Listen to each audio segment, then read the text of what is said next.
Bien, seguimos en Mercado por Expertos y dentro de él vamos a presentar junto a nuestro amigo Gustavo Jorge Giraldes la City por Dentro TV. Así que bienvenido, Gus. Hola, ¿qué tal, Carlos? Buenas tardes o buenos días a todos ustedes, todos los televidentes. Vamos a ver en este segmento de la City por Dentro todo lo que es la actividad financiera. Vamos a hablar de muchos temas cambiarios, muchos temas financieros y todo lo que hace a la actividad económica, obviamente de local e internacional.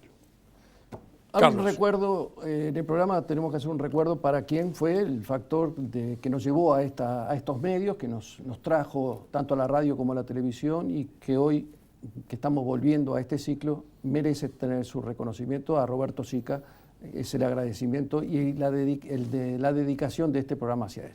Exacto. La verdad que es un muy buen recuerdo. Fue el que nos enseñó todos los pasos en los medios de comunicación y nuestro gran homenaje para él. Y bueno, aquí estamos. Bien, viste que hay palabras que en la jerga normal y natural generan ciertas notorias discrepancias, por decirlo de alguna manera. Podemos hablar de inflación, de evaluación, en fin, una serie de palabras que generan algún cierto resquemor en la población. Pero hay una palabra que, más allá de la connotación en sí misma de la palabra, trae aparejada una confrontación de ideas. Están quienes la niegan y hay otros que de alguna manera le genera bienestar. Y es la palabra dólar. Sí, tal cual. Bueno, nosotros convivimos con ella hace más de 40 años en el mercado financiero local, internacional obviamente también. Y todo esto, bueno, es una de las palabras más googleadas o más buscada principalmente en el ánimo de lo que es el argentino. La verdad que está dentro de las 35 palabras más buscadas en Argentina en los últimos 10 años. Por consiguiente, bueno, a todos ellos le estamos diciendo de qué vamos a estar dando a conocer en este nuevo ciclo de la City por Dentro TV. Si hablamos de dólar, si hablamos de inflación, si hablamos de devaluación y si hablamos de economía, tenemos un invitado. El invitado es un hombre del mercado, un hombre que hace muchos años de vasta trayectoria en el mismo, es operador de mercados, es hombre de los medios, es un analista económico.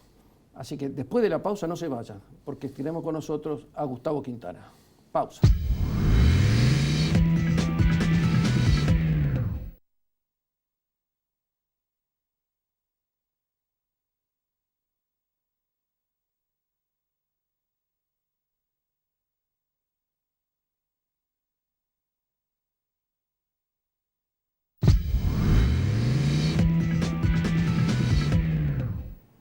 Bien, seguimos entonces con la City por Dentro TV y tenemos al invitado, como le habíamos anunciado, Gustavo Quintana. Gustavo, ¿cómo te va? Muchas gracias por estar presente. ¿Qué tal? ¿Cómo están ustedes? Muchas gracias por la invitación. Felicitaciones por la nueva etapa. Muchas gracias. Y augurios de muy buena performance. Muchas gracias. Bueno, haciendo hincapié un poco en todo el conocimiento que vos tenés, ¿cuántos son los años que llevas en el mercado? Y más de 40. Más de 40 años.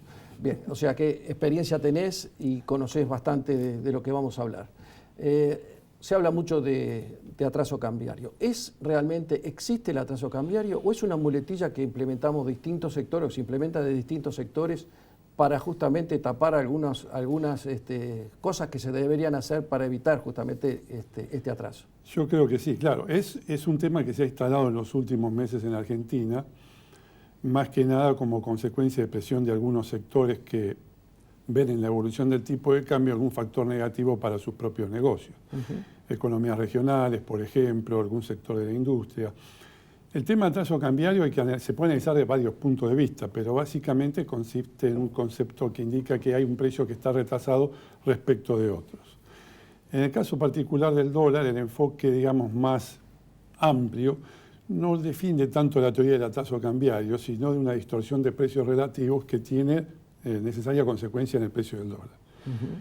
Más que atraso cambiario, había que fijarse que Argentina tiene un problema, digamos, de exceso de gasto fiscal, exceso de gasto público y un exceso de déficit fiscal y una estructura impositiva muy, muy pesada que genera costos muy altos y eso va desalojando, digamos, los precios locales en dólares empiezan a estar atrasados. Es difícil medirlo. ¿Y cómo mejorás la competitividad para eso? O sea, ¿cómo Bueno, podés ahí hacer está el punto. para que el mercado lo acepte y podamos competir en el mundo? Y yo creo que básicamente atacando el punto neurálgico, que es el gran gasto fiscal que hay, que genera un déficit fiscal muy abultado, que obliga a generar recursos impositivos que ahogan, digamos, a la producción. Claro. Hay un exceso de regulación en las actividades, es decir, exceso de regulación para importar, para fabricar, para vender. Todo eso se traduce en costos. A veces no son fáciles de medir, no son mensurables, pero en definitiva pesan y te van desalojando. Claro. Es decir, si ustedes supieran, por ejemplo, un importador cuando ingresa mercadería por aduana local, ya paga muchos impuestos cuando aún todavía no vendió. Es decir, paga ingresos brutos, paga impuestos a las ganancias, tiene percepciones de IVA. Es decir, genera una serie de distorsiones en su ecuación de precios que necesariamente se trasladan después al costo del producto, Sí, digamos. la presión fiscal es lo que más está Es también fundamental. Y el exceso de regulación en muchos sectores, ¿no es cierto? Gustavo, nos llegan dólares de todos lados, ya sea por las exportaciones, ya sea por las obligaciones negociables, tanto de bancos como de empresas, llegan dólares financieros para las colocaciones de pesos, los dólares productivos, los tan deseados dólares para la producción. Y yo creo que se están retrasando un poco porque hay un contexto político que todavía no genera la certidumbre necesaria, digamos.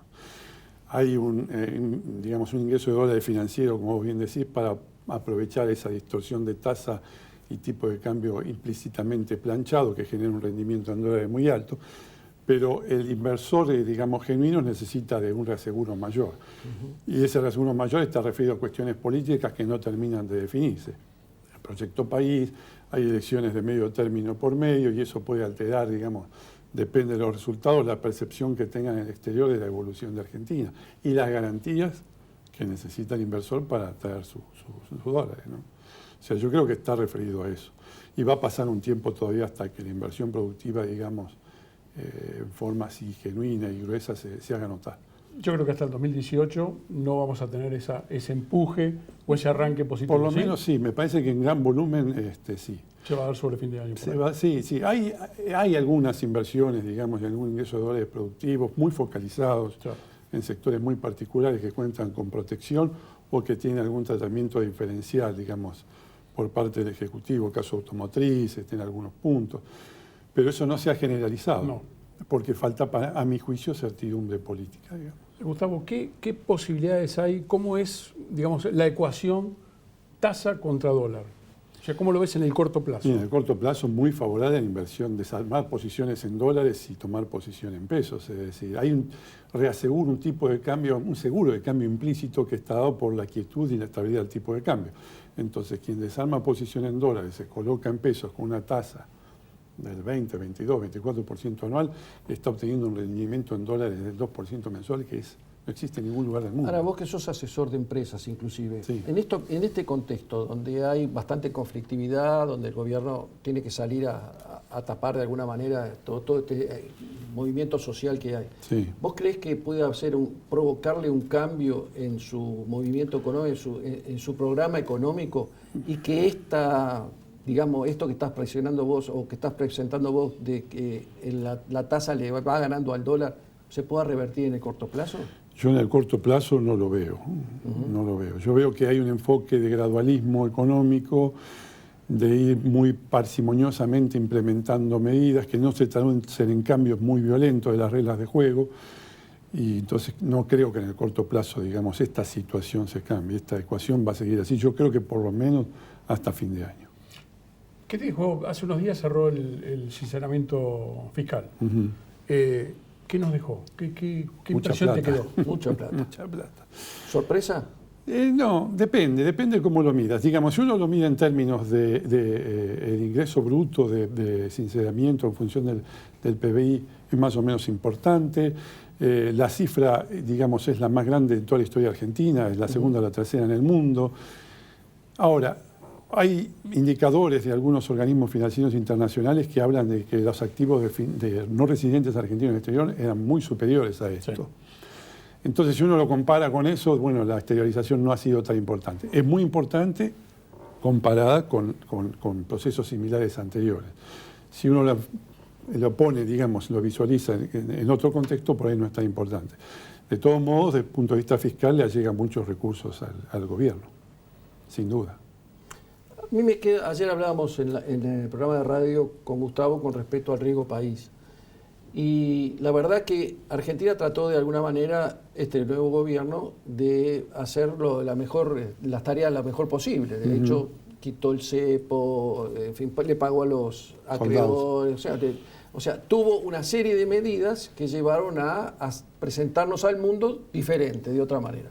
Sin embargo, a la luz de los resultados, uno se encuentra con que Argentina sigue teniendo un riesgo país de 450 puntos, llamativamente el doble prácticamente de Colombia, de Brasil, con todo lo que tiene Brasil de problemas, con un presidente que inclusive está tambaleando, con una Colombia que tiene la guerrilla ahí metida, también sin terminar de resolver, con un México que tiene un riesgo país de 200, teniendo a Trump que le está, de alguna manera, le está haciendo la vida imposible. Entonces, ¿por qué nosotros no podemos entrar en esa Y yo creo línea? que los antecedentes nos condenan. Es decir, Argentina tuvo el default financiero más alto de la historia del mundo y muestra todavía, a mi juicio, cierta fragilidad institucional. No comparable incluso a los países que vos nombraste, porque Brasil tiene un proceso judicial muy intenso, pero las instituciones dan la sensación que funcionan. Sí, económicamente tiene una separación. Claro, la de lo político. justicia actúa con mayor rapidez que acá. Acá los procesos judiciales se inician, no sabemos cuándo terminan. Yo creo que hay unos factores que nos complican. Más que nada también porque Brasil inclusive tiene una independencia policíaca y de seguimiento independiente de lo que Claro, es. pues ahí hacía No depende referencia del poder yo al ejecutivo. aspecto institucional. Claro. Hay un tema de herencia, porque inclusive hay un político americano que habló de defolteador serial a Argentina, lo menciona así, defolteador serial, y hay un poco también de las tareas que tiene este gobierno que todavía están a medio hacer, como bien vos dijiste en algún momento, o sea, vamos a ver cómo la termina desarrollando, pero hoy por hoy todavía hay cuentas pendientes. Hay cuentas pendientes y este es un proceso que a mi juicio es largo y recién se inicia. No hay que perder de vista que hace 15 meses recién que tenemos un cambio de gobierno. Es decir, y hay cambios que cuesta hacerlos, hay factores culturales que inciden, digamos, hay presiones sociales muy, muy agudas y va a costar desarmar todo eso. Digamos, yo no lo veo como para que se pueda hacer en el corto plazo. Bien, Gustavo, se nos está acabando el tiempo. Queríamos agradecerte. Gracias a ustedes. Y bueno, Y Carlos, mucha suerte. muchísimas gracias. ¿Pasaste bien? Muy bien, así que agradecemos también el apoyo de la productora y aquí vamos a estar nuevamente el próximo viernes aquí en La City por Dentro TV dentro de Mercado por Expertos. Carlos. Sí, simplemente agregar que Mercado por Expertos, La City por Dentro, todo donde, no se olviden, en Metro, en 7 días nos encontramos nuevamente, ¿sí? Vamos a estar por acá. Gustavo, Gracias. como dijo... Gracias a Tocayo, ustedes, Gustavo, gracias a ustedes. muchísimas gracias y a todos muy amables. Los esperamos en 7 días. Chao.